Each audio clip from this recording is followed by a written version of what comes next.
Never in the history of weddings has there been so much speculation about a dress. And on a discreet side street around the corner from Buckingham Palace at 10:52 this morning, the first tantalising glimpse was revealed. A few minutes later, on the steps of Westminster Abbey, the speculation was finally over. Kate Middleton's dress was designed by Sarah Burton, who now heads the Alexander McQueen brand. It's made of ivory and white satin gazelle, and in keeping with tradition, covers the arms. But for a royal wedding dress, which has to fill a vast space like Westminster Abbey, its train is surprisingly short, just 2 metres 70. Apparently, Kate chose the dress to combine tradition and modernity with artistic vision. I thought that Catherine Middleton's dress was completely right for the occasion. It was understated enough, but it showed her figure absolutely beautifully, and I'm glad that she didn't fall into the trap of wearing a strapless dress, which everyone's wearing at the moment. Of course, looking like a princess is the objective of many brides, including the majority of those dressed by the star of My Big Fat Gypsy Wedding.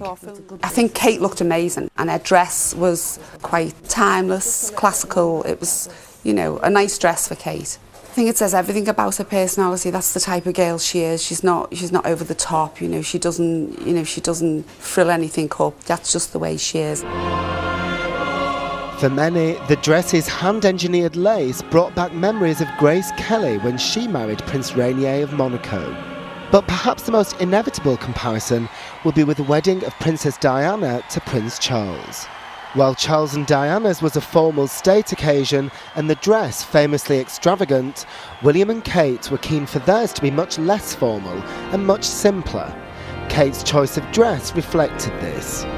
It might not be such an iconic dress in terms of pictures, because I think Diana's dress was just like, wow. But this dress just made everybody go, it's absolutely beautiful. And William and Kate were also keen for their wedding to be infused with their personalities. Their choice of music, including Elgar, Vaughan Williams and the hymn Jerusalem, was accessible and rousingly British.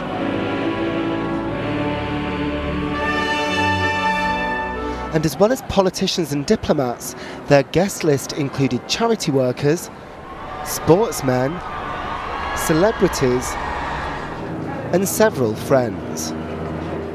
Most of them were wearing clothes by British fashion designers. And there were some striking hits and misses. Kate's sister wore a daringly fitted white dress, almost threatening to outshine the bride. While Prince Harry, although in formal dress, had a rather more informal attitude. He did look like he'd just got out of bed, Harry, actually, with his hair, but his uniform, fantastic. The Spencer girls chose to make their mark with the kind of fascinator often favoured by pre-wedding Kate. Although it's the hats, including these Philip Tracy designs worn by Princesses Beatrice and Eugenie, that made the most impact. Their statements, whether they come across and they look like feathers, birds in plumage, or whether they're just little things that look great with the hair that they have. And it isn't just the wedding, but the reception too, which William and Kate have invested with their own personalities. As well as the traditional wedding cake, there'll be William's favourite chocolate biscuit cake. But for a new princess at least, it's ultimately through her clothes, and in particular her wedding dress, that she establishes her identity. The problem is, there isn't much to say about Kate, is there? Which is why she's the perfect royal bride. And I don't mean that in a callous way, but she is what she is, which is very nice, very pretty, extraordinarily pretty, I think. Kate's choice of wedding dress may not have been daring, but it did lift her out of the middle of the road and into the vanguard of British fashion. And maybe simplicity is a good fit for a future princess and fashion icon.